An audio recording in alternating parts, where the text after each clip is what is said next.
amable participación y presencia en este evento que hemos organizado conjuntamente con la Misión Permanente de la República Popular China y además con varias organizaciones no gubernamentales como la Asociación Internacional de Derechos Humanos y Desarrollo Social, Beijing Chichen Migrant Workers Legal Aid and Research Center y también con el Comité de Solidaridad Internacional y Lucha por la Paz de Venezuela, conocido como COSI.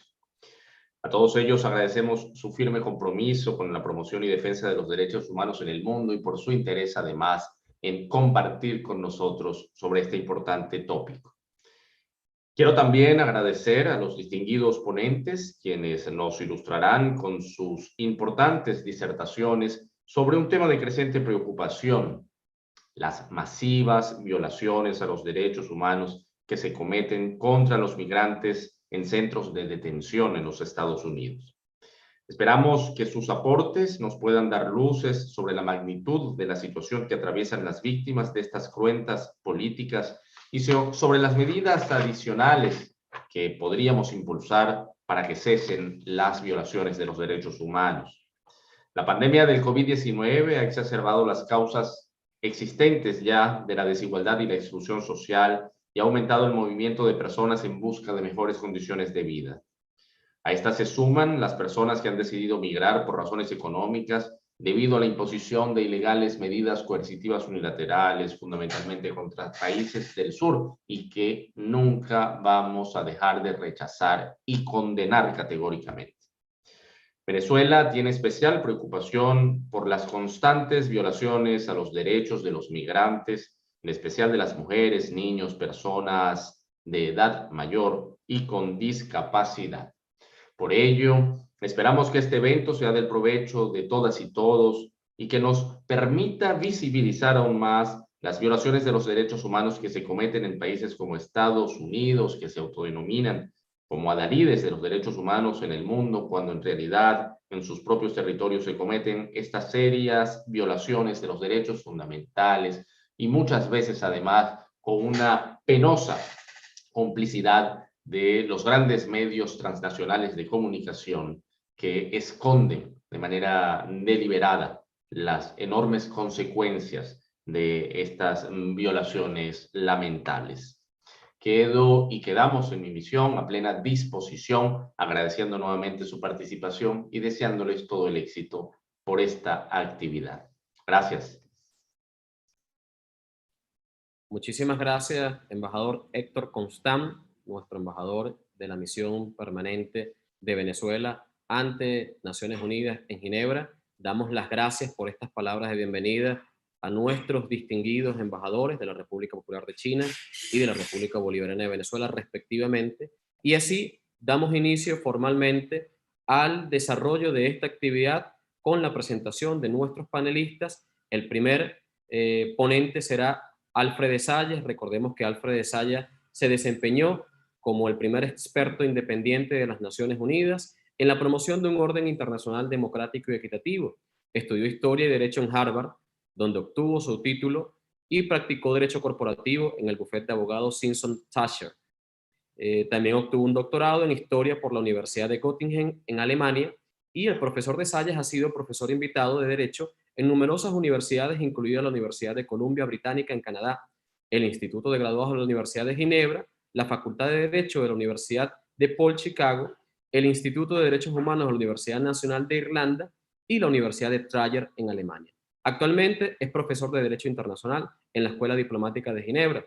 Sabemos que la actividad que desarrolla el profesor Alfred Sayas es una actividad intensa. Lamentablemente el día de hoy no nos puede acompañar presencialmente. Sin embargo, tomó el tiempo suficiente para prepararnos un video que refleja y referencia, sintetizará su intervención en el marco de esta actividad, para lo cual queremos pedir al equipo técnico que está desarrollando y que nos está ayudando en esta actividad que por favor pase a colocar el video. Muchísimas gracias.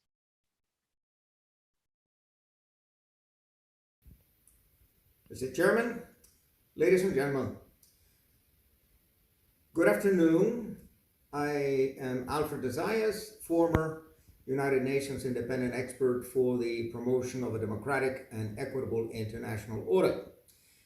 The issue of migration, of course, is an issue that fell within my mandate. And we know that for thousands of years, humanity has been on the move. Migration is part of the human experience.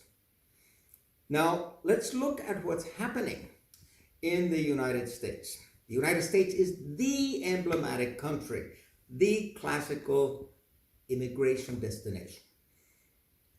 Other than the original First Nations of North America, the Crees and the Sioux and the Cherokees and the Narragansetts and the Navajos, everyone in the United States today are descendants of the European migrants.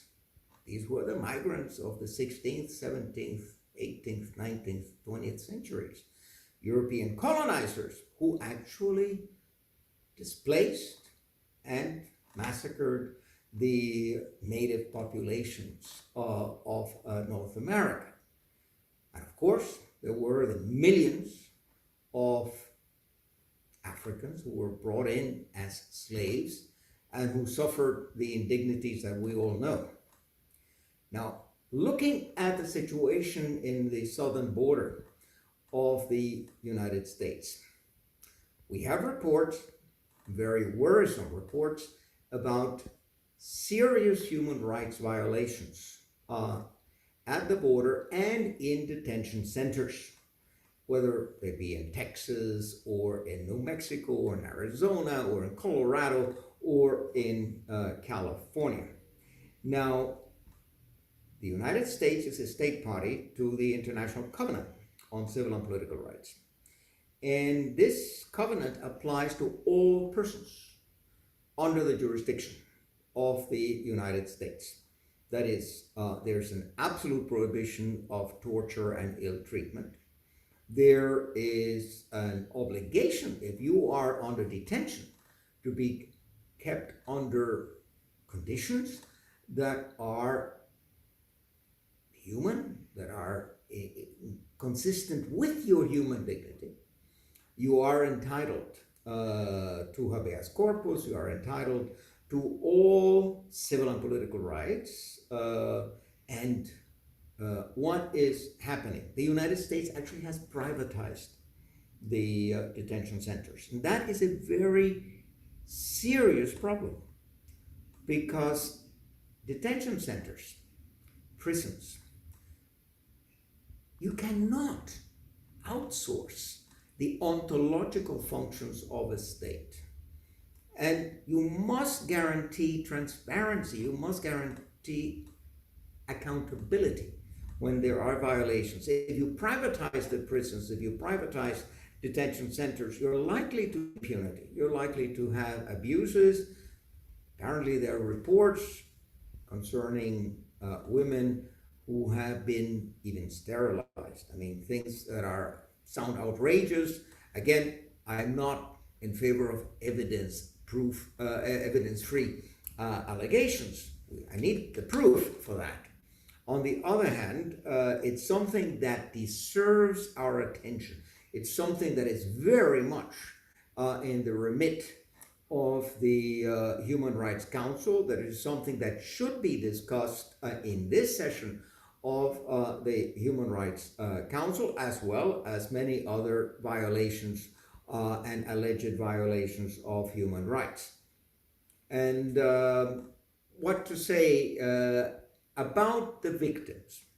Of course, the Biden administration has a different approach to immigration, but there is much that you inherit from the prior administration. You cannot solve the problems overnight, but it is important that civil society be sensitized, that the mainstream media pick up this issue as an important issue, as it took the Black Lives Matter issue. It should take also the migrant lives matter and deal with these issues with facts, with information, and with a view to have solutions.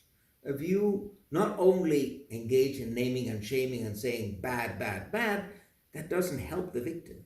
The victim wants to be reunited with the family. Children have to be with their parents. A solution has to be found. And I do think that it is an international concern. And I would hope that this side event will prove helpful, and that many ambassadors will see merit in addressing this issue in this session of the Council.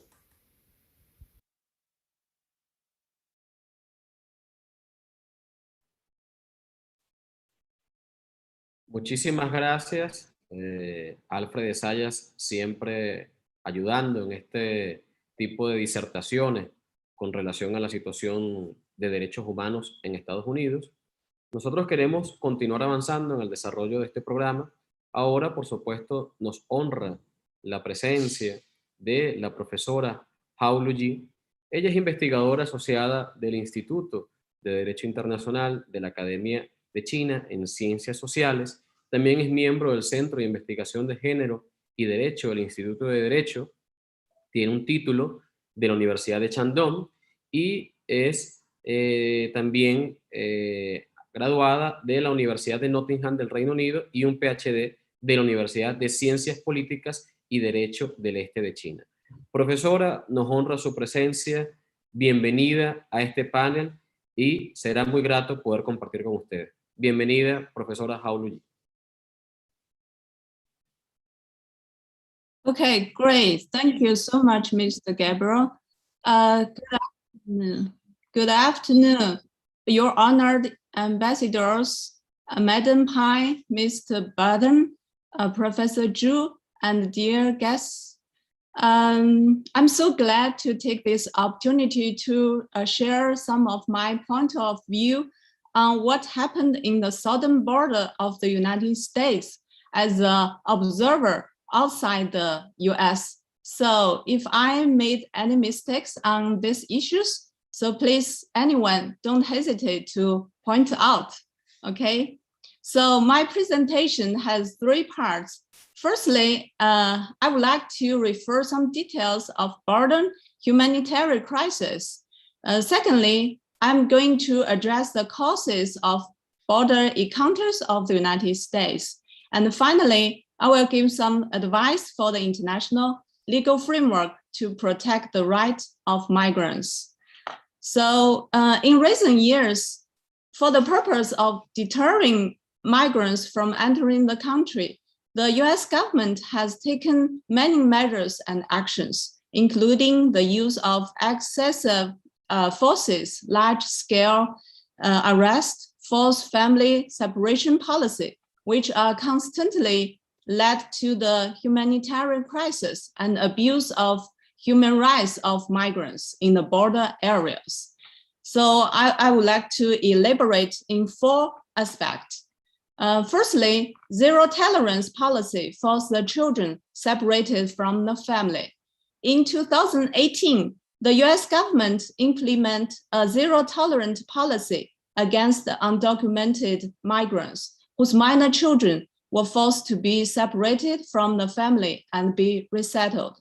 This policy raised overall total about 5,500 separations. So was obviously is inhuman and illegal. Therefore, it has been criticized by the UN that the policy sincerely harmed the migrants' right to life, dignity, and freedom. Secondly, detain the children confirmed health and safety deficiencies. In 2019, an inspection team visited the detention center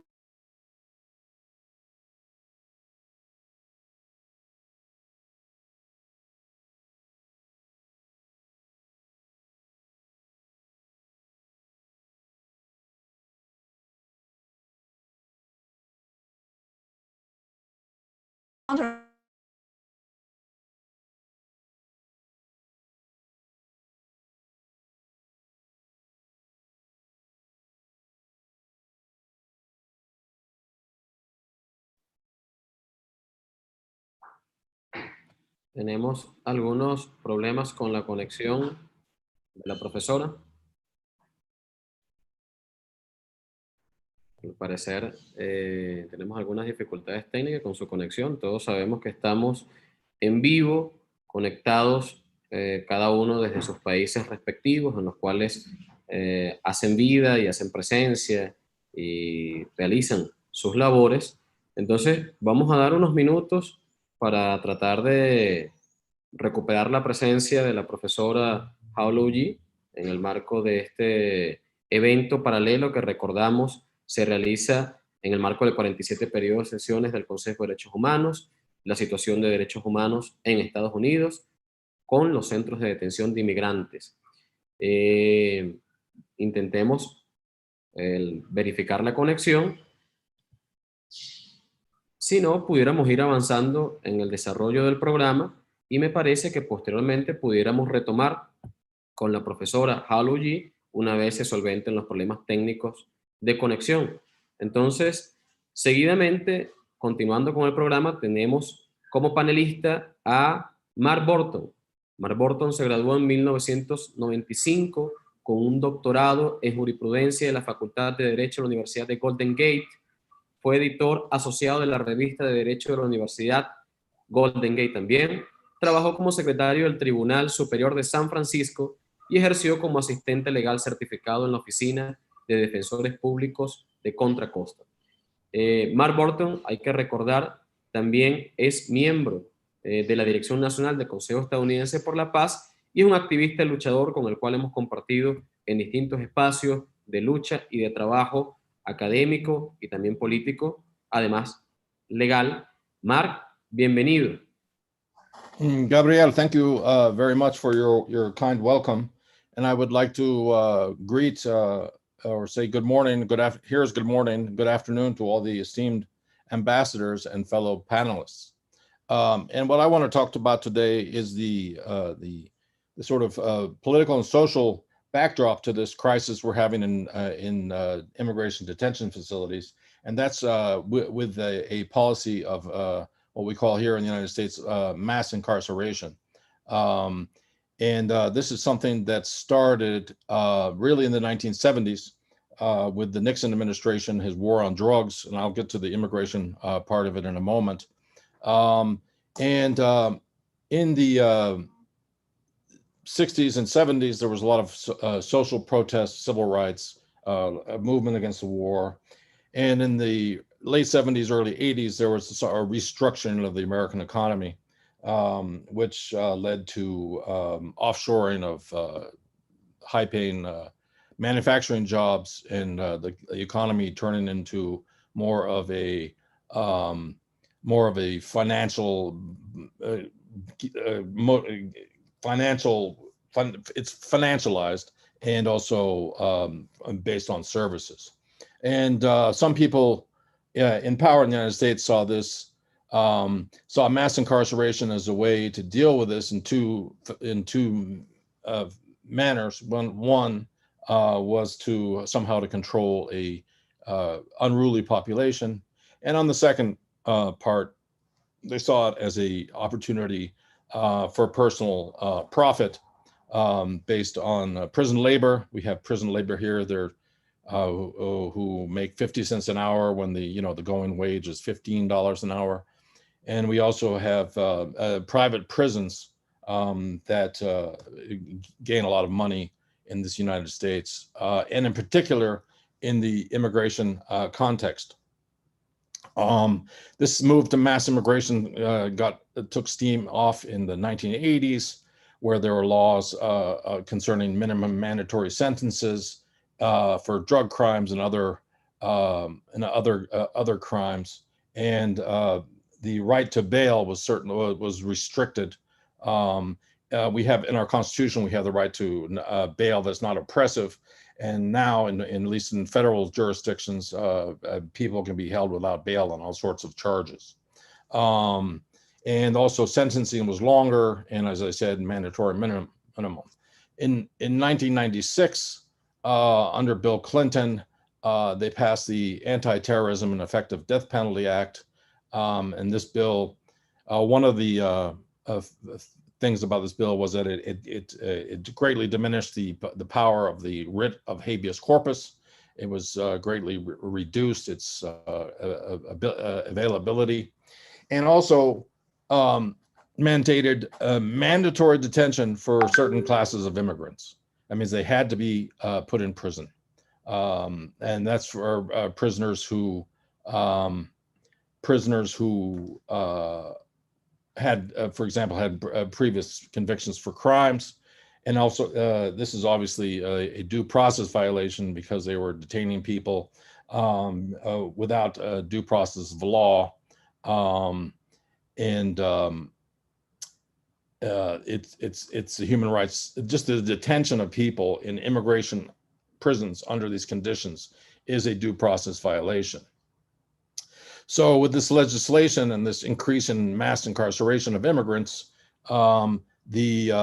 what was the solution? The solution was, to a large extent, private prisons, and where a majority of our detainees are held.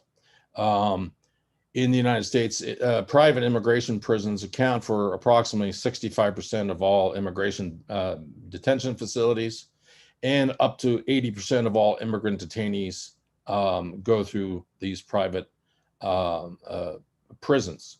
There are two large companies that mostly run these private prisons. One's called Core Civic, and another's called the Geo Group, and they make immense profits off of this human trade, off of really the immiseration of other people.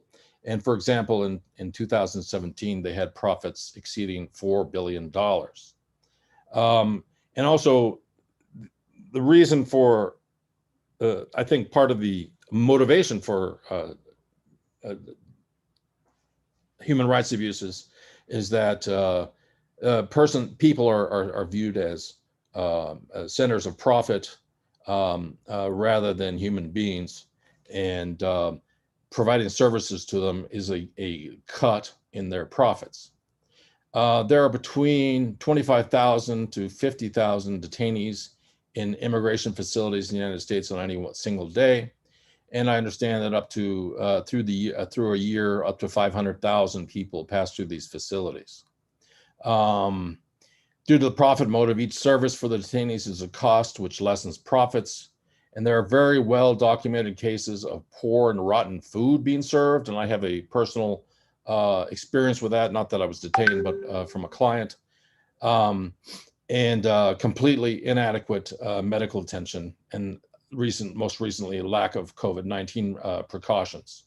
For example, in our local facility here, which is called Geo Aurora ICE detention facility, which is near Denver, Colorado, which is where my office is. It's actually in Aurora, Colorado, which is next door to Denver.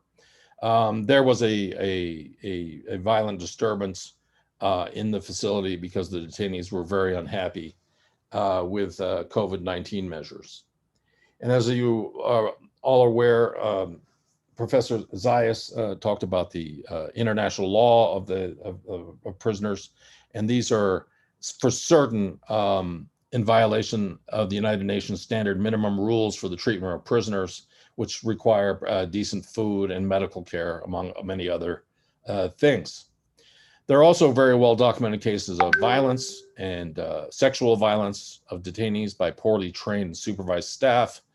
Staff in these private facilities are less well trained, paid not as well as government employees, and we have all these violations in facilities.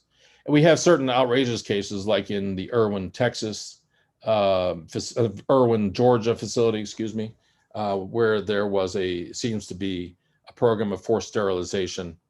And I think that there is currently litigation on that, and I'm sure there is evidence. And I heard yesterday in the Inter-American Council for Human Rights, a woman, a former detainee, who testified about the procedure that she was forced to go through in that facility, and she can no longer have children. We also have the outrageous cases on the border, which I think the professor also referred to, where the family separation, there was the Trump administration had a policy of separating children from their parents, and I think that's continuing. And we have the thing what we call kids in cages, and we've all seen pictures of that, of children kept in cages, and that is a gross violation of the United States UN Convention on the Rights of the Child. Excuse me. And it should be noted that the United States is the only country in the world that has not ratified that convention. However, that does not free them from responsibility, because it's so widely accepted that has become a norm of international law, and under the doctrine of Jus Cogens, United States is also responsible. There are also many documented cases where solitary confinement is used as punishment for detainees, and we've had that here in Denver, who complain about their conditions. This violates their rights to freedom of expression, and also brings into question the Convention Against Torture, which prohibits extreme isolation. Where I live in Denver, I've told you about the Aurora ICE Detention Center. There was a case where the center was putting detainees in extreme isolation. Those detainees who refused to work for free in the facility. They were trying to force the detainees to work for free, and if they refused, they were put in extreme isolation. I also have I know of a case here locally where I represented a young woman who was engaged in a protest outside this ICE facility due to the fact that her father was in detention in this facility and was receiving inadequate medical care. I think he had diabetes and other complicated medical conditions. And also he was receiving rotten food with actually insects, maggots in his food. My client was a part of a protest outside and lowered a flag along with other people, and she was charged with criminal tampering. And we were able to persuade the jury that not only was her protest legitimate, but that she had not committed any criminal act. So there is some pushback against this mass incarceration and human rights abuses of immigrant detainees. For example, the state of California has passed legislation banning private immigrant facilities in their state. And that's a very positive, I think, a very positive development. Unfortunately, the Biden administration is going to court to try and defeat that law, calling it an extremist, and trying to defeat it. So I think there's a wide range of reported and sometimes documented human rights abuses in our detention facility, and I think it's a good idea that the international community take an interest in that, and we also have to take that interest in here. And there needs to be widespread changes, such as less mandatory detention, closing the private prisons, and also ensuring that the United States follows international norms of treatment of migrants and also migrant detainees. And I would like to thank you very much for this opportunity to speak to you. Muchísimas gracias, Mark. Muy importante siempre tus intervenciones. Nos ayudan a conocer un poco más de cerca lo que está ocurriendo en Estados Unidos. Tenemos de vuelta a la profesora Haolu Yi nuevamente con nosotros. Recordamos que ella es investigadora adjunta del Instituto de Leyes y Ciencias Sociales de China. Profesora, tiene 5 minutos para continuar su intervención que estaba desarrollando de forma positiva, exitosa y muy ejemplarizante para todos nosotros. Nuevamente.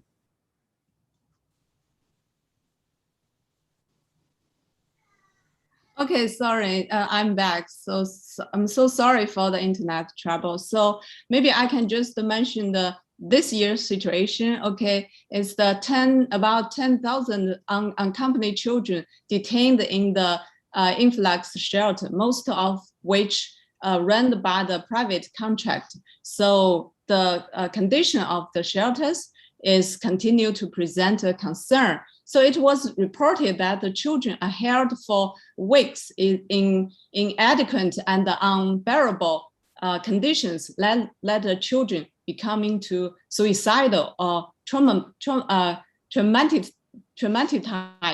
So at the same time, the migrants faced a large-scale apprehension and inhuman treatment. It was reported in 2019, the U.S. Immigration and Customs Enforcement arrested a total of 860,000 migrants. So most of them are the parents and the children. The detention center were overcrowded and poor conditions. For instance, it was reported in El Paso border center, 900 people put into one facilities, which designed to accommodate only 125 persons. And some of the migrants was detained in room where they only stand for days or even weeks. So because the detained migrants suffered inhuman abuse, in June 2019, the representative Democrat Alexandra Ocasio-Cortez accused the government of running concentration camps. And I also want to mention that the government, the program of the Migrants Protection Protocol pushed the people into more dangerous situation. So under the program of the MPP, the migrants have to stay in border city of the Mexico. And it was reported in December 2020, there were at least 1,300 cases of rape, kidnapping, assaulting, and other crimes committed against the migrants who waiting in Northern America. So as I mentioned above, so what causes of the current border encounters of the United States? Here I would like to underline three causes. The first cause is the reckless border policy, ignoring the right of the migrants. Although we know the Biden administration want to make some progress on border policy, but it is obviously that the current government is not prepared for the what happened in the border area. So the government cannot provide any additional humanitarian assistance or the protection for human rights. So the rights of the migrants are totally ignored by the reckless border policies. The second cause is the systematic discrimination of the United States. I think in recent years, the anti-immigrant ideology has been increasingly mainstreamed in the society of the United States. So the constant demonization of the immigrants made the people turn their hate speech against the migrants into the violent actions. And the third cause, also the root cause, is a decade of US destabilizing policies in the regions. Our article published in 2018 said the migrants' caravans toward the border of the United States due to the decades of United States destabilizing policy, which led to the war, corruption, sanctions, drugs, and trafficking in Latin American countries. The family have to try to escape the poor living conditions, which rooted in the policy of the United States. So therefore, it is very important and urgent to call for the international legal framework to protect the fundamental rights of the migrants. Firstly, General Human Rights Treaty prohibits the cruel and inhuman treatment of the person. It is obviously the detention of the migrants' children may constitute the cruel and inhuman treatment that is violate the international law. So the United States should take the responsibility, both arise from the domestic law and from its obligation as the party to the Convention Against the Tortures.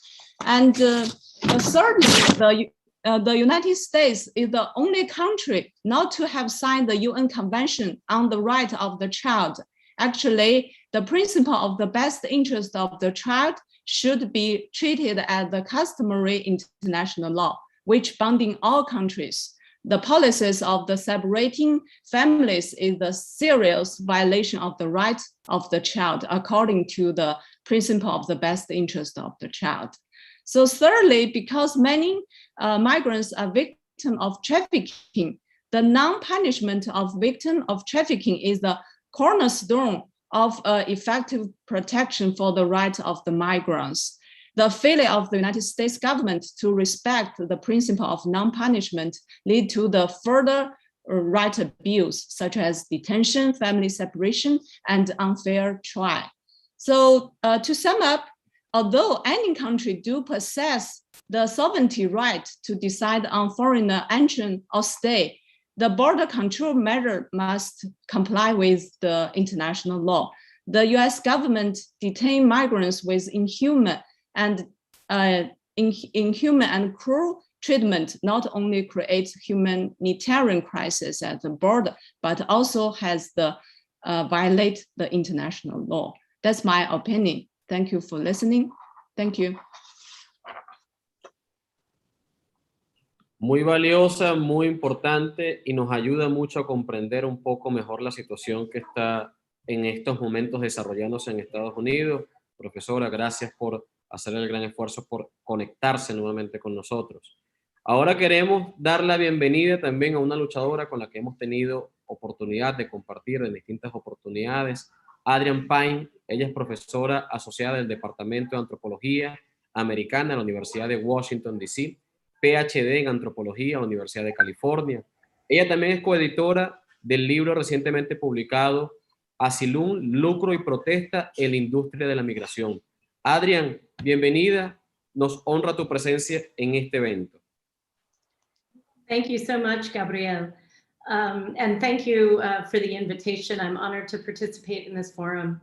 Last July, I gave testimony as a country conditions expert witness in a case involving a young Honduran man named Alejandro Lozano. Mr. Lozano was profoundly psychotic, diagnosed also with PTSD with dissociative symptoms. According to the licensed clinical psychologist who assessed him, Mr. Lozano had not received adequate care in Adelanto, and his symptoms had worsened as a result of the neglect and abuse he had experienced during his imprisonment to the point where he required a full-time conservatorship. Mr. Lozano's mental illness was so severe that he did not understand that he was in prison at the Adelanto detention facility in San Bernardino County, California, run by the GEO Group, which other panelists have discussed, which in 2020 reported total revenues of $2.35 billion. Instead, he believed he was in a school dormitory, and when his fellow inmates were attacked in June 2020 by officers in riot gear with rubber bullets and pepper spray for nonviolently protesting an arbitrary lockdown requiring all inmates to remain in their cells for at least 23.5 hours per day, and the use of a hazardous disinfectant spray ostensibly applied for COVID protection that was harming patient health, he told his attorney that he had no idea why he had suffered the painful attack. Facing an Obama-appointed in-house judge with a 99% asylum denial rate, Mr. Lozano's lawyer nonetheless managed to win his case. However, he was released with no access to mental health care and died shortly afterward while suffering from psychosis on the street, a free man, at the age of 26. Mr. Martin Vargas Arellano, a Mexican national who had lived in the United States for over 50 years since he was a young child, was also an inmate at Adelanto. He used a wheelchair and had been diagnosed with serious health conditions, including schizophrenia, diabetes, hypertension, gout, cellulitis, hepatitis C, and arthritis, and had previously been unhoused. In spring 2020, a federal court ordered him to be released following an ACLU lawsuit filed on behalf of him and 5 other detainees because continuing to detain him in the conditions present at Adelanto during the pandemic would be a violation of his constitutional rights. but conditioned his release on obtaining a guarantee of adequate shelter. Even though his nonprofit immigration attorney, Margaret Hellerstein, found him new housing and repeatedly requested parole on humanitarian grounds on the basis of the finding, and although the US Immigration and Customs Enforcement, or ICE, acknowledged that he was a member of the Freyhut class of medically vulnerable persons legally eligible for release due to their extreme vulnerability to COVID-19, ICE refused to release him. In December of 2020, like so many other inmates, Mr. Vargas contracted COVID-19 due to lack of appropriate preventive measures in the Adelanto facility. In ICE custody, Mr. Vargas suffered further complications from COVID, including a stroke on March 3rd, 2021. ICE did not inform his lawyer, Ms. Hellerstein, who was also his de facto next of kin, given that he had no contact with relatives, of his stroke. Instead, on March 15th, Ms. Hellerstein discovered from a colleague at another nonprofit that he had been listed as released. Mr. Vargas's deportation officer refused to give Ms. Hellerstein any information about his whereabouts, and ICE released no information, failing to comply with its stated policy of posting a news release with relevant details regarding any detainee death within 2 business days.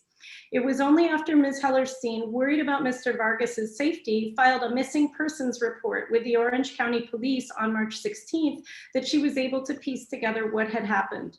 In effect, after Mr. Vargas suffered an irreversible stroke, he was intentionally, quote unquote, released to an outside hospital on March 5th so that he would die there and not in ICE custody, which he did 3 days later. Not only did ICE's medical mistreatment certainly contribute to Mr. Vargas's untimely death, the agency intentionally hid the fact that he had died from his attorney, his consulate, and the United States public. The experiences of Mr. Lozano and Mr. Vargas are not aberrations. Adelanto has been notorious for abusive conditions since it was converted from a prison to an ICE detention center in 2011. And Mr. Vargas was not the first Adelanto inmate to be released to a hospital to die in an apparent ICE effort to avoid accountability. The DHS Inspector General reported in 2018 on multiple violations of ICE detention standards at Adelanto, and in 2019 documented violations there, including misuse of segregation and solitary confinement, people improperly handcuffed and shackled, inadequate medical care, and nooses found in people's cells. People detained in Adelanto have sued the GEO Group for wage theft and forced labor. Currently built to hold 1,940 people, GEO Group's efforts to expand the facility would make it the largest ICE detention center in the country.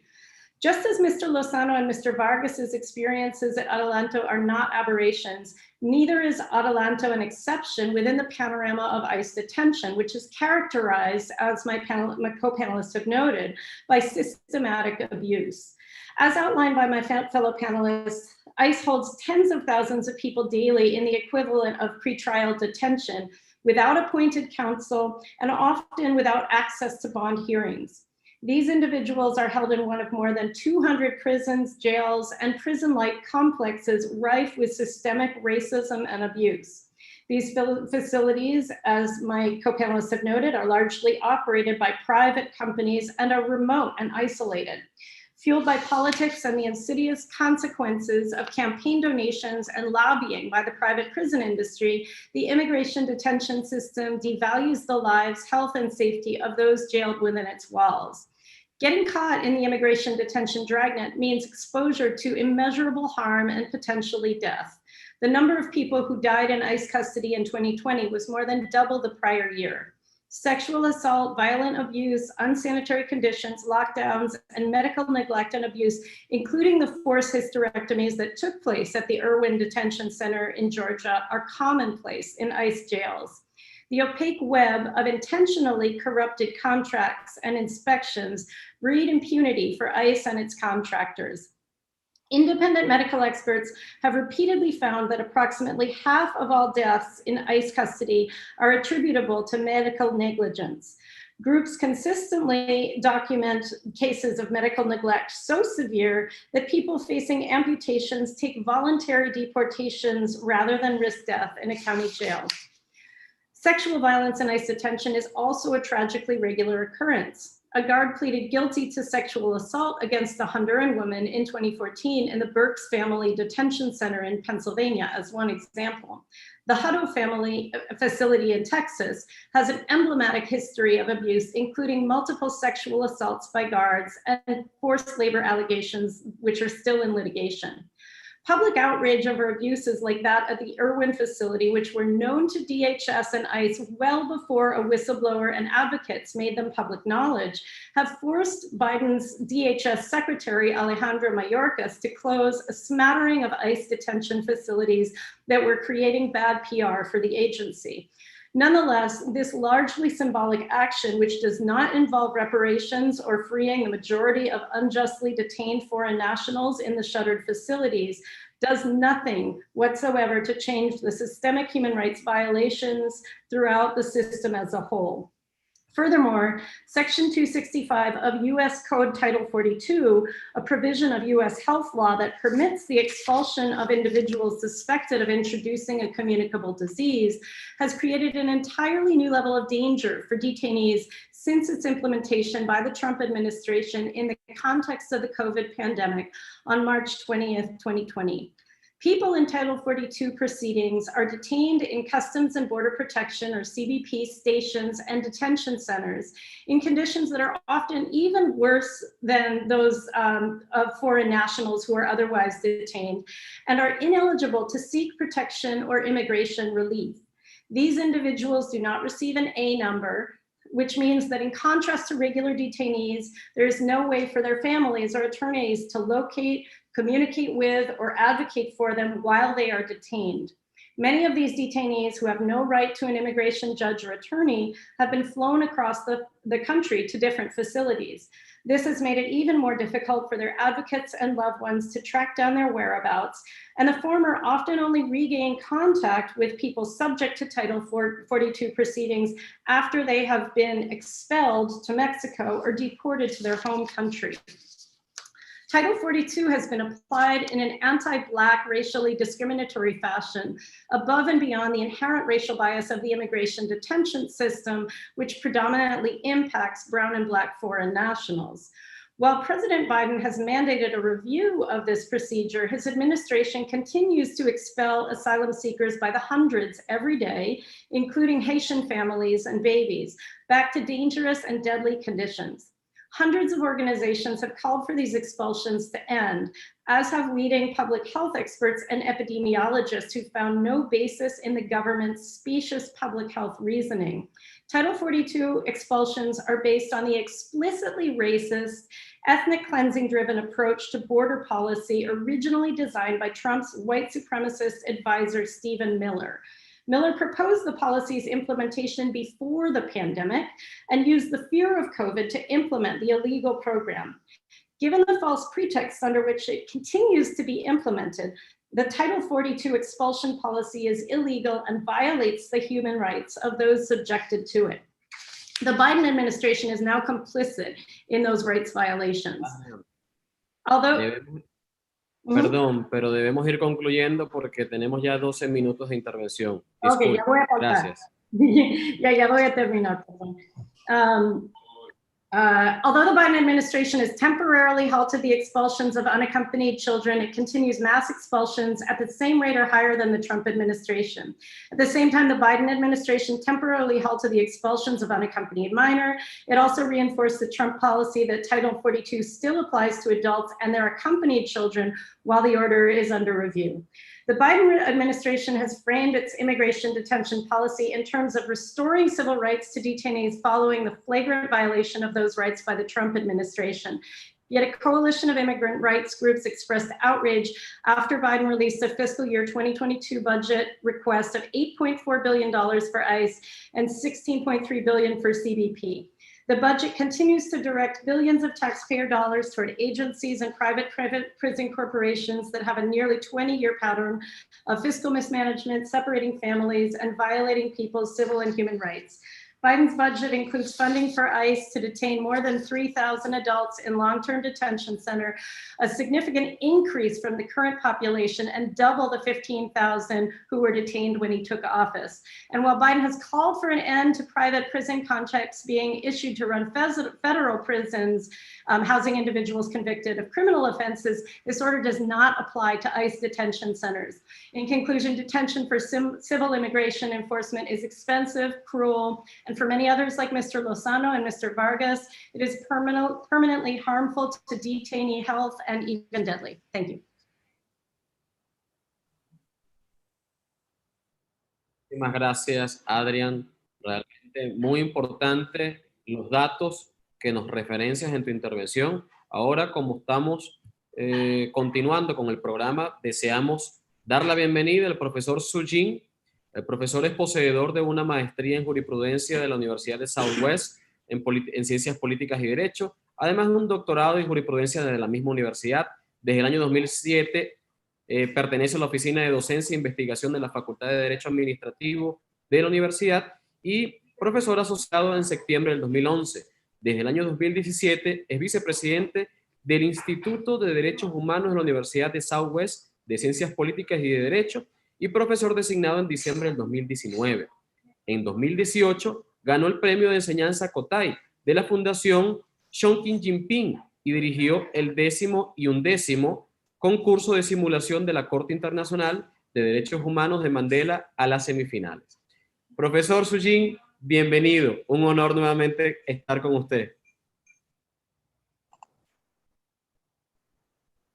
Okay, thank you. That's a very long titles and in breath confused everybody. And thank you. That's my honor to give the speech here, presentation here. And as a master panelist, I choose to make the PPT, and I have the panelists had the very good cases and the legal practice by Michael Burton, and the wonderful cases by Professor Pai, and the international human rights laws interpretation by the colleagues of Professor Hao. So I decided to make the screen sharing and to make the short conclusion by every panelist and to make the points of mine. Thank you.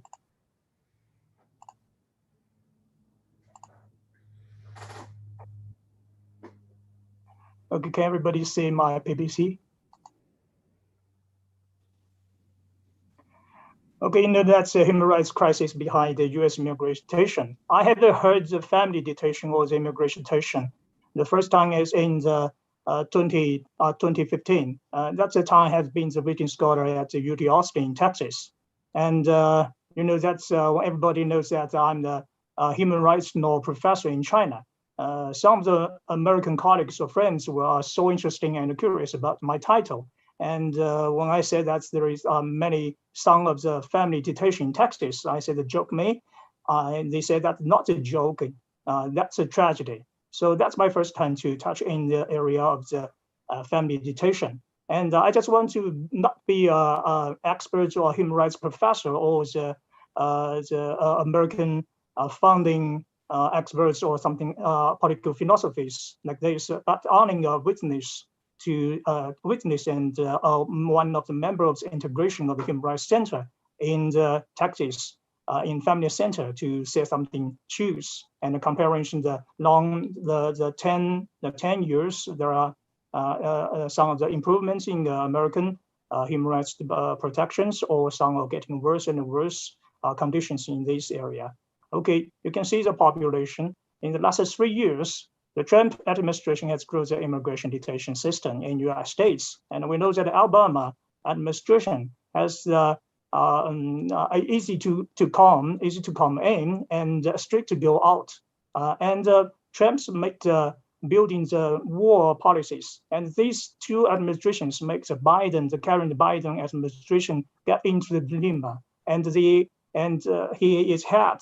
It's very hard to get the balance with the fighting the crimes by the borders, and also has changed his growth in the places with immigrants are most likely to be isolated from the legal causes remain the detention without the real abilities. You can see the numbers get higher and higher. Immigration detention, average daily population from the 1994 to the 2020.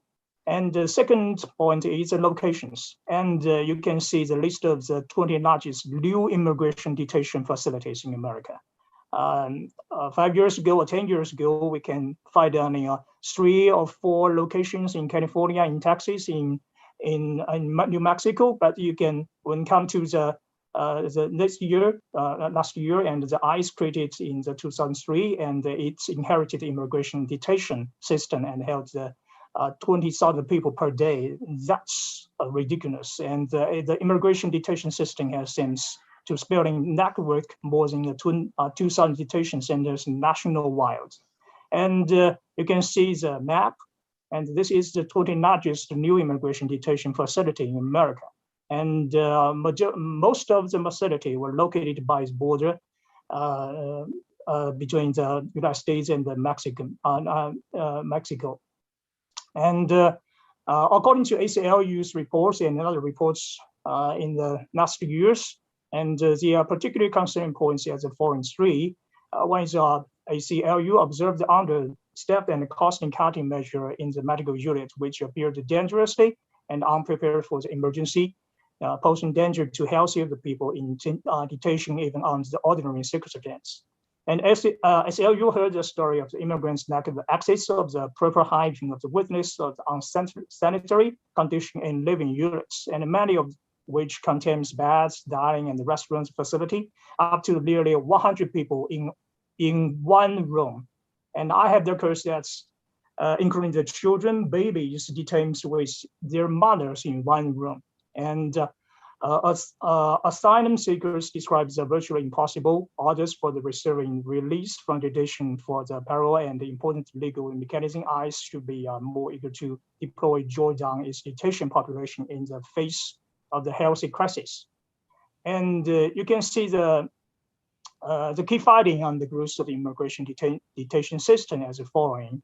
One is immigration detention has expanded at a record level under the Trump administration.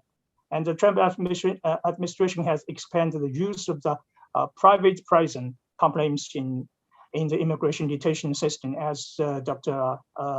Burton said, that there are so many contract types, CDFs, SPCFs, and IGSAs. And so that's running by the private companies makes a lot of the programs of the human rights violations. And the people held in this new detention center have far less access to attorney than people detained in the facility that ICE under the provincial administrations.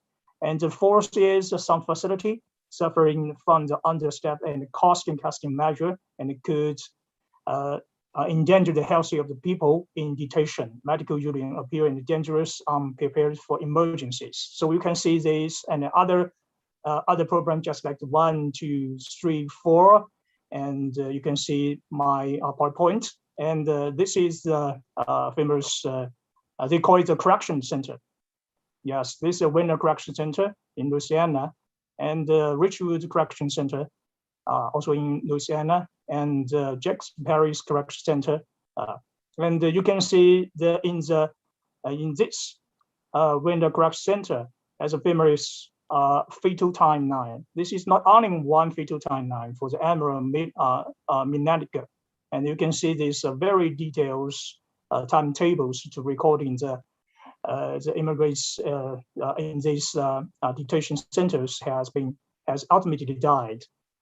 And so my question is, okay, you can see this picture. So one of my have to do the investigation and hearing the cases in Austin and Travis County Justice Complex. And so why is it so difficult that we can uncover these violation of human rights in the family detention or in the immigration detention? So some of the colleagues and friends in the UT Austin and Reporter Human Rights Center, they told us a large number of the immigration detention facility are established in the border areas, and making it difficult for the general public and also international public or the millions to really gain access to the real situation. And the second reason is this facility has long operated by the private companies contracted under the ICE contracts So that ICE is so powerful. And he has enforcement. He just like the independent kingdom. He has his own policy, he has own his authority, he has own the prosecutors and own the judge, the court systems. And at the same time, the pressure funds of the United States government has made the immigration detention place as a vacant and a justice-free zone for international human rights supervision. And the third is, I think, that the academic direction of American research institutes is limited, and the serious lack of the funding is contacted to revealing the truth of serious human rights violation in American immigration detention. And it's so difficult to have access and get the first-hand materials. But thank you for the materials for the Professor Pine. That's a very brightening the perspective from the nationalism and the anthropological perspective to discuss this question, this area. And what we to know is 4 points history about the legal immigrants were in immigrations in 2020 before the immigration reform proposal and acts. As Dr. Mark Burton said, that U.S. Senator passed a comprehensive immigration reform bill that through becomes a formal, not becoming a formal law in the House votes, had a certain impact in social American society. And before the COVID-19, the U.S. immigration court is seriously lagging behind. And with the cases trying or being roughly scheduled for the, if there is no COVID-19, there will be a schedule for the 2019. And there has COVID-19, I don't know what the year that these cases will get to end. And you know that's the lawyers' tricks always make the surprise and evidence nagging and something like that. And I think Dr. Burton knows very well. And the next effects of the detention has brought the divide into the 3 categories, and especially the family detentions, family detention center in operation, and some of the two of the will be within the Texas. Okay, here is a picture that we do the hearing the case in Texas in the 2005 district courts, and that's the judge, and you know that's makes the human rights crisis as following. The existing legal immigration detention mechanism in the United States has caused a serious violation of the basic human rights of illegal immigrants, and their procedures and the physical interests are seriously violated by the illegal immigrants and willing for the final decision on whether to receive and obtain the legal residence in the United States. And the family detention center jeopardizes the basic human rights of illegal immigrants, especially Julian's detention and existing mechanism forces immigrants' family enter illegal and separating during the detention. And the family detention center created by the U.S. government were somewhat similar to the World War Nazi's concentrated camps. But that's a very serious word. Sometimes we say that's a prison-like. Although the Obama administration promised the detention for illegal immigrants was a civil detention rather than the criminal detention, holding women and children behind the high beds wearing war in the prison uniforms. So in conclusion, that's my point is that the immigration detention is not only a violation for the couple of the immigrants, it's just a violation of the metric of human rights. And secondly, and we should know that these truths that all the international public knows, because we know that American as a domestic system, they discuss this human rights crisis and the violations highly, and but not in the international public, but in the international or all around the world. So there is a recommendation we strongly to put forward to everyone that immediately and dramatically end ICE use of endless and arbitration immigration detention, and dramatically reduce funding for the immigration detention and enforcement. And with the help of the non-government force, we will also establish an international cooperation mechanism to intensify these human rights protections. Thank you for listening.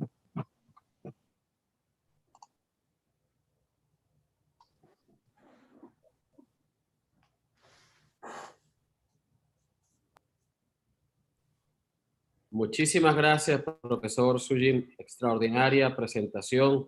Agradecer, por supuesto, nuevamente su tiempo y poder compartir con nosotros. Y bueno, Indudablemente, hablar de la situación de los derechos humanos en Estados Unidos nos conlleva a escuchar directamente el testimonio de quienes han sido víctimas del sistema de justicia en Estados Unidos. Y por eso, en este evento, queremos reflejar uno de esos rostros que ha padecido lo que ha sido las injusticias del sistema de derechos humanos en Estados Unidos. Entonces, queremos dar la bienvenida a una de las víctimas para que nos relate su testimonio y pueda compartirlo con todos nosotras y nosotros. Adelante.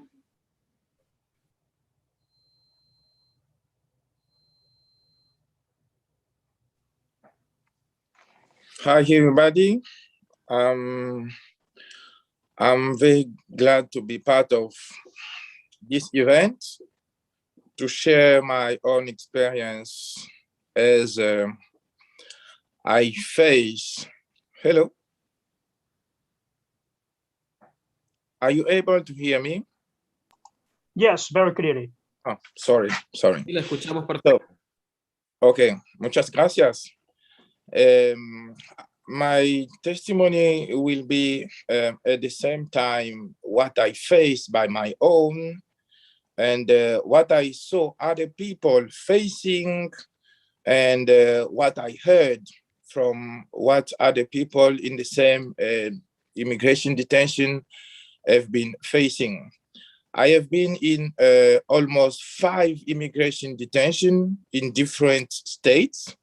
So I think it can give a broad idea of what people are really experiencing in immigration detention. When I was in school, I studied Latin and Greek, and one of the famous texts we studied was the Pro Archia Poeta, where Marcus Tullius Cicero was defending Pro Archia for being illegally in Rome. And I didn't think that one day I will be facing the same situation in the US land. And okay, so the first problem, what really hurt my heart was the policy of moving people evilly handcuffed. When they transfer detainees from one state to another, they put 3 handcuffs, one in the hand, one in the hand, another in the feet, in the leg, and there we join the handcuff you have in your hand to your hand. And with those handcuffs, they will give you food and they will not open the handcuff. Even while you are taking a plane, they will give you a bottle of water like this one. You have to try to open it. You have to catch it with your mouth. You have to turn it up. And sometimes you drink, the water can go in the nose. And those officers in the plane, they are there laughing. And when you tell them, they say there is nothing we can do. And this kind of situation happened in the USA. In immigration courts, you appear in front of an immigration judge. You are an applicant. You don't have an attorney, because in immigration proceeding, removal proceeding, you can appear in front of an immigration judge as a pro se. A pro se is an applicant who defends himself on his own behalf. And the attorney for the government, who has to disclose all his evidence against you in the court, can bring a big amount of paper like this one in the court. He will just put it on your table. The same day of your hearing, you have many evidences like this against you. in your table with handcuffed. So this is an obvious violation of due process, because when they disclose those evidences, the applicant have the right to be able to open everything that can be used against him and find a way to address a challenge against those evidences the government may use against you. How is it possible to do? How is it possible to challenge this kind of situation with tree and calf? And immigration detention and immigration proceeding are designed even to force people to fail their case. Those are just some sample I gave. And when you are in immigration detention, I will give the name of the biggest immigration detention in the SAT in Louisiana. The name of the detention is La Salle Ice Processing Center, which is the biggest one, which can hold almost 2,000 people. And they have the smallest library. Detainees are there. They have to file motion. They have to file brief. They have to file a petition, and there is no access to the library because that facility is designed only for deportation. Everything is also designed to make people lose their case. And I think the right to provide detainees with all the meaning to properly address their claim should be something we should speak out about. And I think silence is not an option, and those things should change. Being in detention, when you arrive in detention, you don't have access to your own clothes. They provide you with dirty and old used underwear. They give you boxes which are not new with dead stain, and there is no way you can refuse to take it. All those underclothes, underwear already used. And if I can talk about the alimentation, the food they give in detention is really heartbreaking to hear from a facility worker who is working in the kitchen, but she brings her own food because she cannot put the same food she's giving to immigrants in her mouth. And you will hear some of them saying, I cannot put that shit in my mouth. It's too nasty, but it's good for detainees. Detainees in detention, they are required and asked to drink water from the tape. And they say, the water in the tape is good. The worker in the facility bring their own outside bottle of water. You will never see them drinking that water from the tape. And sometimes, because when we give white clothes to the laundry, the clothes come back always dirty, we decide to clean our clothes. And when you put a white shirt on the tape, the color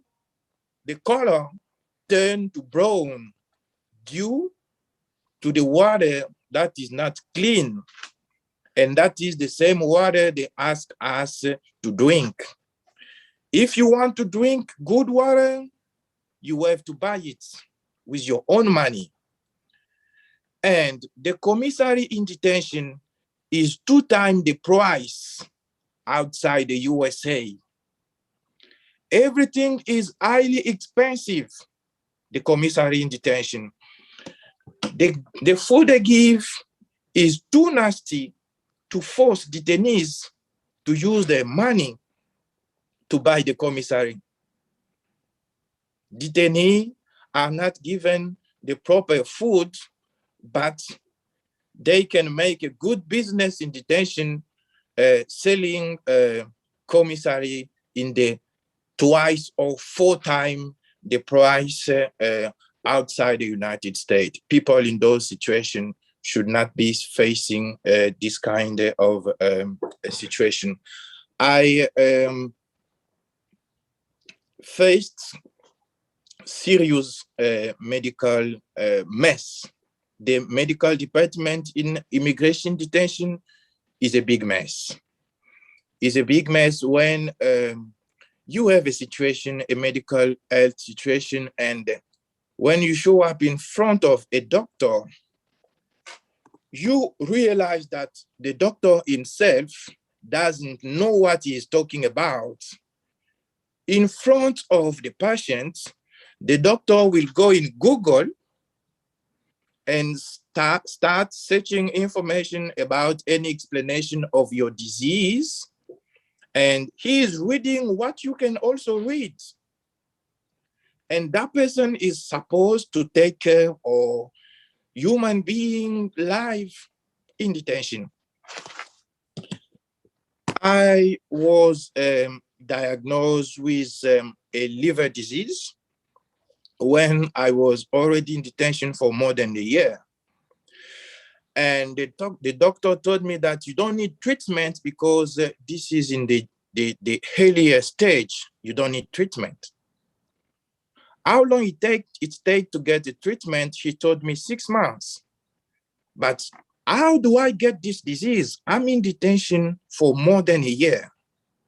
And you are telling me that this disease, I just get it fewer than a month ago. I will hide the answer he gave me. Then they transfer me from that detention to another detention where they told me this disease should be treated earlier. And because they didn't do it, it gets to a stage untreatable. The first facility told me that the detention doesn't need treatment. The second one, to explain why the situation was worse, they told me that it's because you didn't get the proper treatment at the right time. This is happening here in the USA. I went in the second detention facility where they figured out that my high blood pressure was never under control. When they asked the former facility where I was coming from, on March 2020, an EKG already showed that I have left ventricular hypertrophy, which is responsible of high blood pressure. And for more than 7 months, I was not put under any medication for high blood pressure. It's another doctor in another facility who find out that that disease was already diagnosed and found 7 months ago. Today I'm released, and I'm still facing an ongoing liver damage, and my blood pressure is not yet under control. And that situation due to a negligence in the medical department in immigration detention. I would like also to focus on one fact that many here pointed out: the private detention. When the negligence is mad in private detention, it's very hard to file a federal tort claim, because the federal tort claim, the medical negligence in immigration facility qualifies also a detainee to file a federal tort claim. But because federal tort claim, the agent responsible of misbehave must be a federal agent, it's very difficult in private detention, where those individuals working in private detention are not federal agents. So the private facility system help also to avoid to be accountable to certain responsibility, and that is something that should be talking about, and this pattern of practice should stop and change. Talking about for the end, the long-term detention, I have seen one detainee who was in detention for more than 3 years. He saw an inspector who came in detention and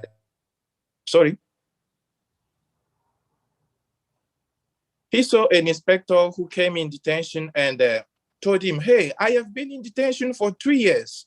And the answer was, "Congratulations, 3 years, congratulations." We heard several times facility worker saying that the more you will stay in detention is the more I can get my paycheck. So we as human beings, we are in detention, like helping private facility to make money, and we are like the merchandise of some business.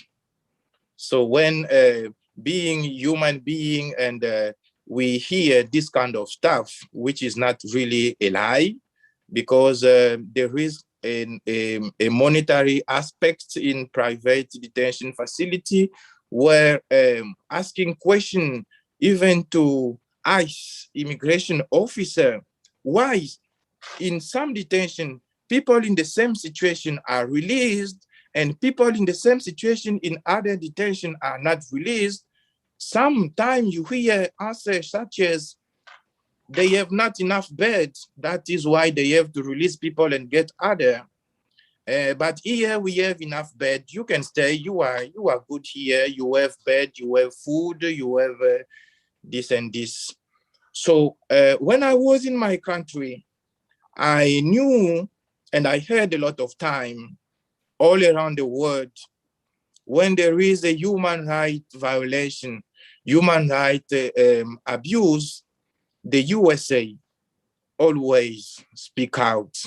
The USA always release a statement condemning human right abuse around the world.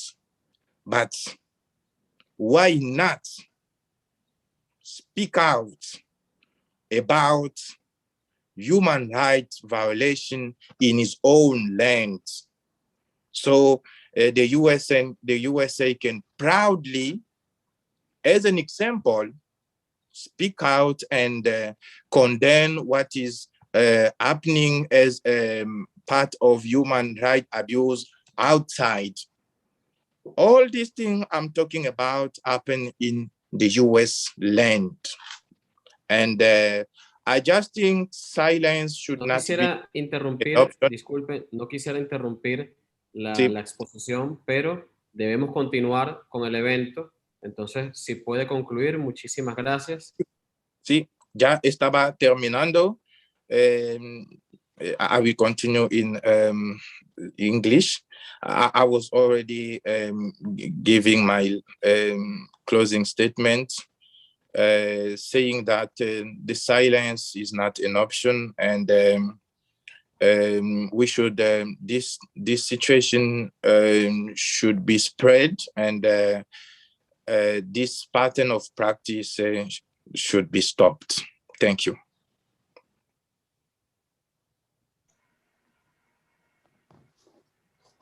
Muchísimas gracias. Indudablemente no quisimos interrumpir, pero un testimonio muy importante, sobre todo para referenciar cómo se expresan las violaciones a los derechos humanos. Hemos concluido la primera parte de nuestro evento paralelo.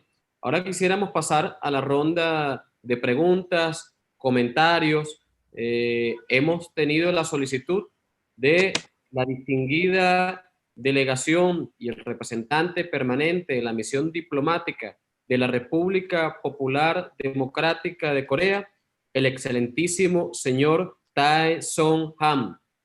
Embajador, bienvenido, nos honra su participación. Thank you, Mr. Moderator. Also, thank you for giving me the first to take the floor. As a co-sponsor of this side event, I would like to extend my thanks to Chinese and Venezuelan mission for initiating this very meaningful side event. It is also very grateful for me to panelists who presented very precisely their experience and on the academical data as well. Through presentation, I couldn't control my indignation what Americans are doing nowadays. Nowadays, 21st century, how such a bad things, worse things can be happened in 21st century. It is the shame on us, I mean human beings. It is also shame on century, I think. In my view, this kind of event is very important because through this kind of event, we can have common understanding what we are discussing, and then it will also give a certain pressure on those who are responsible. Grave concerns has been expressed many times of the human rights violation committed by the United States at home and abroad in breach of international humanitarian and human rights law. The deep-rooted racism and the racial discrimination, brutality of the police, gun-related hatred crimes, torture and other cruel and inhuman treatment in homeland and abroad detention facilities, as well as the political pressure and military actions which infringe upon the sovereignty of other countries or threaten lives of the people in those countries. These are the tip of iceberg of the worst human rights violation of the United States. Media are saying that if there is any gun-related killings in United States, it's not the United States. It's not normal, they say. This means they say even this year already 77,500 casualties caused due to the gun-related crimes. The United States is not discouraging, but unfortunately, encouraging in every way the act of racial discrimination such as mass imprisonment, residential segregation, educational discrimination, and deprivation of political rights for the people of color and the minorities. The lives of the millions of people miserably fall or sacrificed to election campaign, partisan strife, and the racial discrimination, even in the face of COVID-19 pandemic in the United States, chanting about protection of human rights. Such realities speak for itself clearly. The absurdity of so-called freedom and democracy much touted by them. But being the stark reality, the United States behaves as a human rights judge, contrive evil extraterritorial law such as North Korea Human Rights Act, and justify their interference in internal affairs of sovereign state. It is height of absurdity.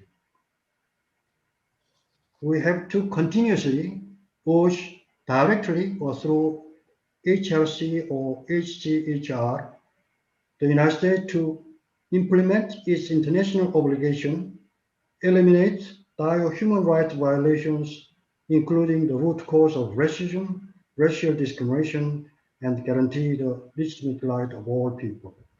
The DPRK reiterates its unwavering principled position against any attempt to use human rights issue as a tool for pressure and interference in internal affairs, and continue to strengthen collaboration and solidarity with LME like-minded countries for safeguarding national sovereignty and the genuine promotion and protection of human rights. I thank you. Muchísimas gracias, embajador. Nos alegra su presentación. Ahora queremos continuar dentro de las solicitudes de comentarios e intervenciones, dándole la bienvenida al representante de la Misión Permanente de la República Socialista de Sri Lanka, el señor Chandra Prema. Bienvenido. Yeah, thank you very much, Mr. Moderator. And I must thank the permanent mission of China and the permanent mission of Venezuela for having organized this event, and the distinguished panelists for their presentations. I think what this event has highlighted is, on the one hand, the need to push back against one-sided narratives in human rights discourse. That is number one. And I think at an operational level, at an operational level, this highlights why the Universal Periodic Review should become the central activity of the UNHRC, as so many speakers have been emphasizing over the years.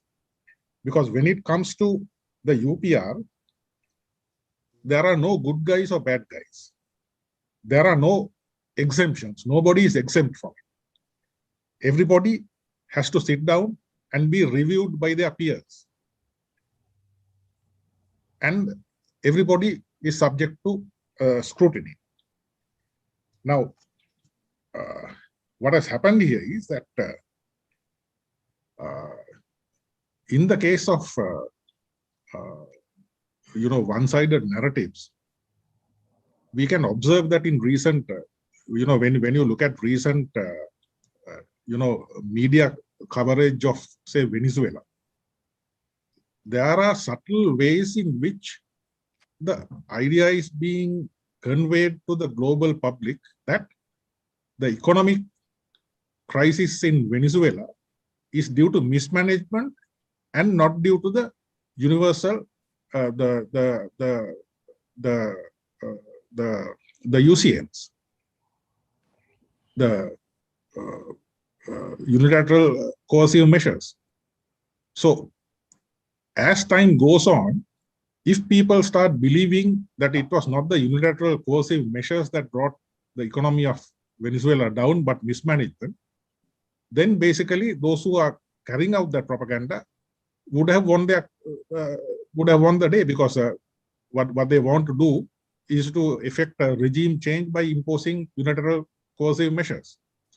So there has to be some kind of pushback at the international level, especially with countries of the global south. And another good example is, of course, the concerted propaganda campaign against the People's Republic of China. I mean, on all fronts. And it's so nakedly obvious that this is an attempt to stop the forward march of China. They were forging ahead in economic terms. They have already become the leaders in technology in so many spheres, whether it be telecommunications, even locomotive technology, transport, and so on. And here is a not so subtle attempt to derail all that by portraying China in a negative light to the global public. Now, the question that we all have to ask ourselves is, what benefit will humankind have from such practices? So my instinct would be at this moment to call on the global South to unite both within the UN system and outside it. On the one hand, to combat one-sided narratives, and then within the UN system to ensure that human rights work is done in the proper manner, and that there is universality, and that there are no exemptions, and that one party does not get to demonize the other party, using the very mechanisms of the UN that were set up, for a very different purpose and for a very different at a different time. The objective was, the universality, but what we have is instead selectivity. So these things should be made to change, and I would call upon all members of the Global South to be conscious of these matters and to take concerted action to change things in the future. I thank you.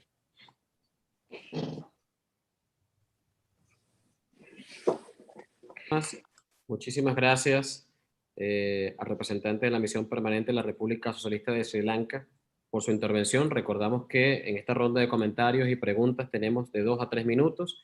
Queremos seguidamente dar el derecho de palabra a el representante de la Misión Permanente de la República Bielorrusia, Vadim Pisarevich. Bienvenido.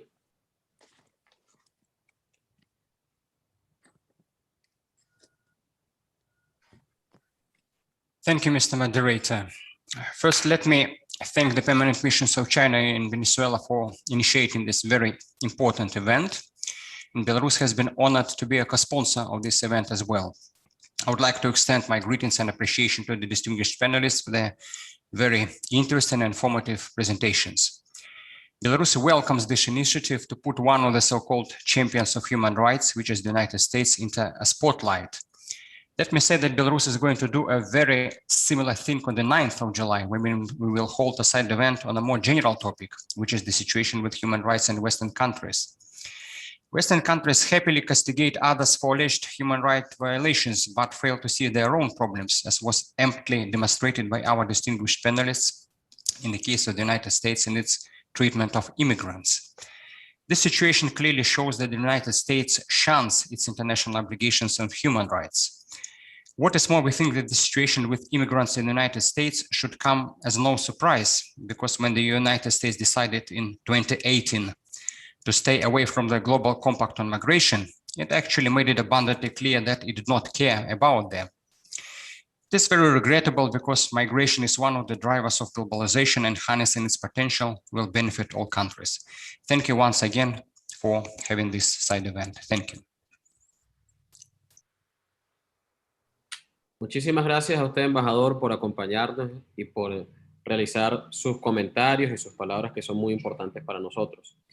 Bueno, seguidamente, dentro de la ronda de comentarios, queremos invitar al representante de la Misión Permanente de Irán, Mehdi Ali Abadi. Bienvenido.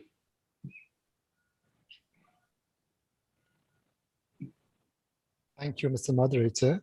I also would like to thank Permanent Mission of China and Venezuela for convening this side event on the gross violation of human rights that largely overlooked by the international community. And thanks to panelists for shedding light on these important human rights issues. The situation of the human rights of the migrants in the United States immigration detention centers is a matter of great concern and require international attention. As has been elaborated by distinguished panelists, the migrants and these centers face violence and terrible conditions. Arbitrary detention of migrants, imprisoning the migrants without the process of law, keeping them in a very poor condition and with degrading and inhuman treatment that are well documented are violation of basic human rights. The United States, as the only UN member that is not a party to the Convention on the Rights of the Child, seems assume no international legal boundary in detention of children based on their migratory status and the separation of children from their parents. These actions are clear violation of international law and basic human rights. Appalling conditions in the United States immigration detention centers are evident and well documented. Therefore, it needs the due attention and consideration of the human rights mechanism. Thank you again.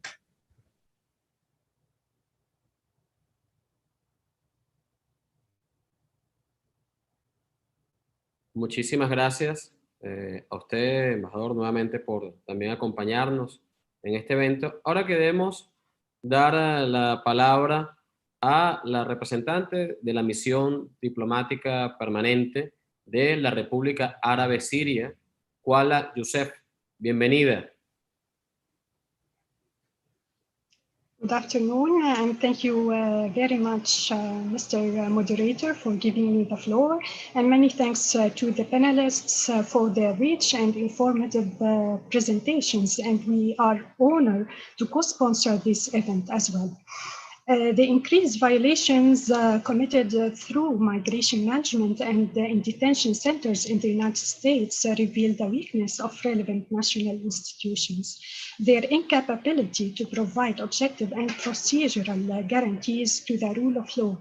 This is, of course, in parallel with the continuation of policies that generate profound negative impacts on human rights, economic and social development, and humanitarian activities in other countries, on top of which is committing acts of military and economic aggression. Such policies are the direct and the root cause behind migration flows in many cases. Law enforcement agencies in the United States are becoming more and more imbued with the culture of brutality against immigrants. This reflects, I think, that such a situation is not only an issue of official encouragement by certain government or as a result of political parties' agendas, but it is also a manifestation of deep-rooted and structural racial discrimination and other unaddressed violations. Militarization of border management and the increased involvement of private companies in migration and detention facilities control have increased the challenges related to detecting and revealing human rights violations committed in this context.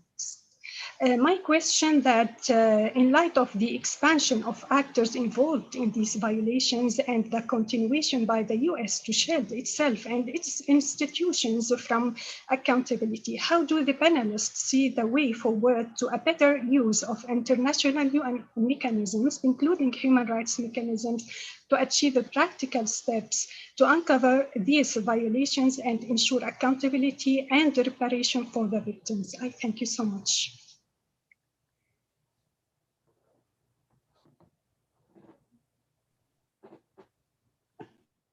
Muchísimas gracias, Kuala Youssef, por tu intervención igualmente en este espacio.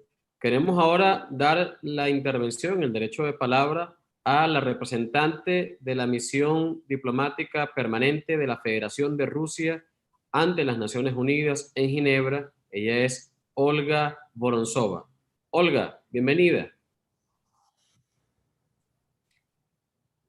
Good afternoon, dear colleagues. Thank you for giving me the floor. We would like to express our gratitude to China and Venezuela for conducting this really informative and meaningful side event. And by taking this opportunity, we also would like to ask, what could the international community do to support the victims in the USA Migration Detention Center? Thank you for your attention.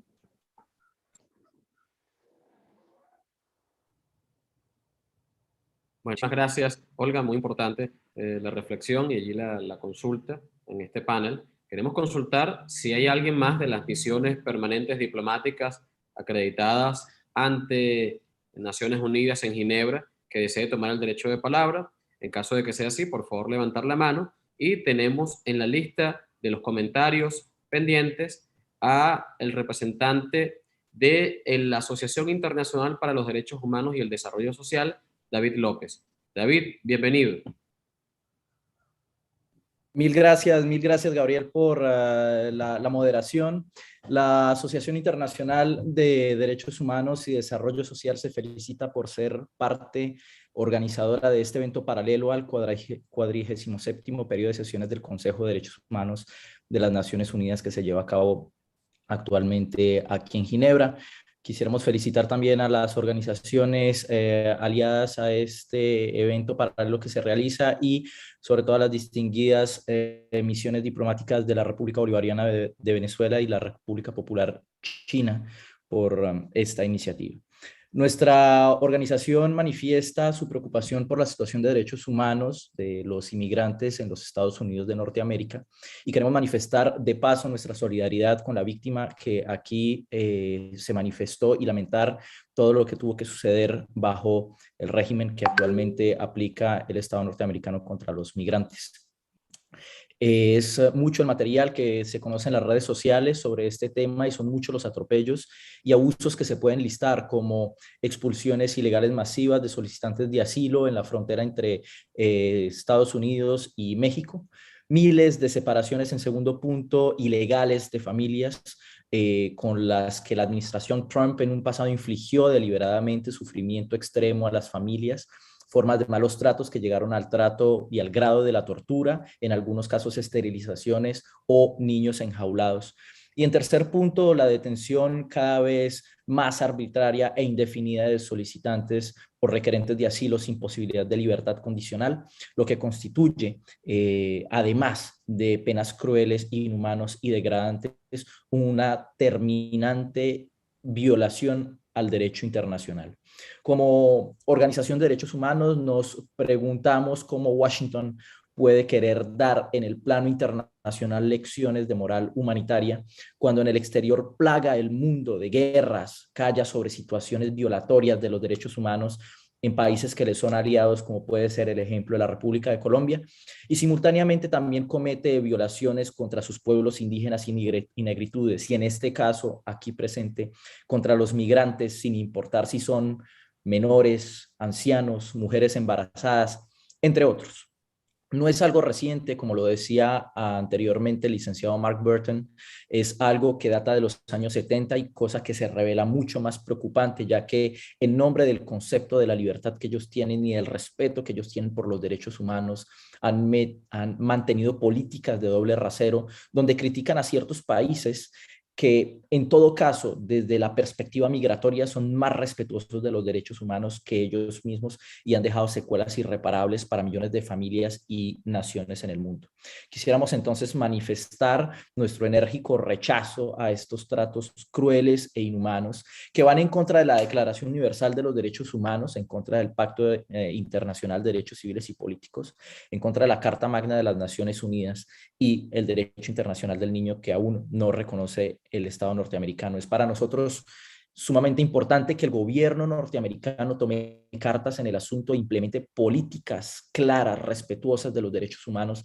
Además, que el gobierno Biden se comprometió a aplicar políticas sociales y humanas en servicio de los migrantes y pues hasta ahora parecen no dar implementación y cumplimiento de ellos. Para terminar, pedimos a la comunidad internacional y a los procedimientos especiales de las Naciones Unidas, al igual que a diversas instancias de la CIDH, darle un seguimiento mucho más profundo y mucho más contundente hacia esta situación para que las víctimas puedan al final gozar de verdad, justicia, reparación y no repetición de malos tratos implementados por el Estado norteamericano. Mil gracias a todos los panelistas, mil gracias a todas y a todos. Muchísimas gracias, David. Y bueno, ya para ir concluyendo, queremos dar esta última intervención a la profesora Rosalia Borges, misión diplomática de Nicaragua ante las Naciones Unidas en Ginebra. Mucho gusto. Soy ministra consejera de la misión. Y antes que todo, pues gracias por la invitación y sobre todo a la misión de Venezuela y de China por organizar este evento paralelo. Y bueno, para ajustar un poco a lo que han expuesto mis colegas y los panelistas, claro está de que los Estados Unidos con su política intervencionista ha provocado que las personas que están siendo detenidas arbitrariamente huyan de sus países. Ellos son cómplices, aparte de violar los derechos en su propio territorio, de violentar los derechos en los territorios donde ellos y sus lacayos locales han abusado del pueblo. Ejemplo claro han sido las caravanas que han salido de Centroamérica y han huyendo de la violencia que están en sus países, ejemplo de Honduras, de Guatemala, El Salvador, donde los Estados Unidos han sido cómplices de esa violencia y sobre todo de esa manipulación que existe dentro de esos países. Los Estados Unidos son ejemplo claro del doble rasero, donde son buenos a señalar a los países que son independientes, soberanos y que luchan porque nuestros pueblos tengan ese derecho a la educación, ese derecho a la salud. Ejemplo claro, Nicaragua, que hoy en día está siendo señalado por los Estados Unidos por violentar derechos de algunas personas que están siendo señaladas por ser cómplices de los Estados Unidos por provocar un golpe de Estado, que es lo que sucedió en el 2018, un intento de golpe de Estado. Y eso es claro el doble rasero que nosotros tenemos en la región de los Estados Unidos. Muchísimas gracias. Bueno, muchísimas gracias, Rosalia, ministra consejera de la Misión Permanente de Nicaragua ante Naciones Unidas. A mí no me queda más nada que saludar el esfuerzo y la preparación de todas las organizaciones, de todos los representantes que han estado presentes acá. Quisiera, por supuesto, nuevamente dar las felicitaciones a la Misión Permanente de la República Bolivariana de Venezuela, de la República Popular China, de las misiones permanentes que se han hecho coorganizadores de esta actividad de Siria, de Irán, de Corea, de Sri Lanka, de Nicaragua, de Rusia, que nos han acompañado durante el día de hoy. Y por supuesto a nuestros panelistas, Adrián, Mar, profesor Sun, profesora Hao, indudablemente agradecerles a todos infinitamente y por supuesto cómo no agradecer a nuestra compañera de la traducción, la compañera Melissa Gitani, quien nos ha ayudado durante toda esta jornada. Tenemos 2 horas de evento paralelo, ha sido un evento exitoso, nos vamos con el compromiso de seguir defendiendo los derechos humanos y sobre todo seguir levantando nuestras voces en función de que sean respetados los derechos humanos en Estados Unidos y en todas las latitudes del mundo. Muchísimas gracias, a ustedes un gran abrazo, damos por concluido este evento.